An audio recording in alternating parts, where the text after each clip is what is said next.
আপনার বাসা হাতীবান্ধার কোথায়? আশেপাশে কোথায় কোথায় যুদ্ধ হয়েছিল? জি স্যার, আমার বাড়ি হাতীবান্ধার ভেলাগুড়িতে। স্যার, আমার গ্রামে যুদ্ধ না হলেও পার্শ্ববর্তী তুষভান্ডার, ভোটমারি, হাতীবান্ধা ও বড়খাতায় যুদ্ধ হয়েছিল। বাখারি পুল অপারেশন কোথায় হয়েছিল? স্যার, ভোটমারি বাজারের দক্ষিণে রেললাইনের পাশে বাখারিপুল নামক স্থানে। হাতীবান্ধায় একটি বড় অপারেশন পরিচালিত হয়েছিল, যার বর্ণনা বেশ কয়েকটি বিখ্যাত গ্রন্থে উল্লেখ আছে। অপারেশনের নাম কি? কমান্ডার কে ছিলেন? কোন কোন বইয়ে উল্লেখ পাওয়া যায়?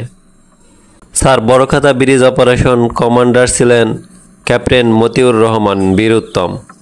স্যার, মেজর রফিকুল ইসলামের বই লক্ষ প্রাণের বিনিময়ে ও স্বাধীনতা যুদ্ধের দলিলপত্রে পাওয়া যায়। লালমনিরহাটে কয়জন খেতাবপ্রাপ্ত মুক্তিযোদ্ধা আছেন? তাদের নাম বলুন। একজন জীবিত আছেন, বলুন কে? স্যার, 3 জন। ক্যাপ্টেন মতিউর রহমান বীর উত্তম, ক্যাপ্টেন তমিজউদ্দিন বীর বিক্রম ও ক্যাপ্টেন আজিজুল হক বীর প্রতীক। স্যার, আজিজুল হক সাহেব এখনও জীবিত আছেন। ওনার বাসা লালমনিরহাট সদরে। 6 নং সেক্টরের 5টি সাবসেক্টরের কমান্ডারের নাম বলুন। স্যার, ক্যাপ্টেন সদর Uddin, captain Nazrul Islam, captain Motiur Rahman, captain Delwar Hossain ও ক্যাপ্টেন নওয়াজেশ। আপনার প্রিয় সাহিত্যিকের নাম বলুন, আর আকাশলীনা কবিতাটি বলুন। স্যার, জীবনানন্দ দাশ।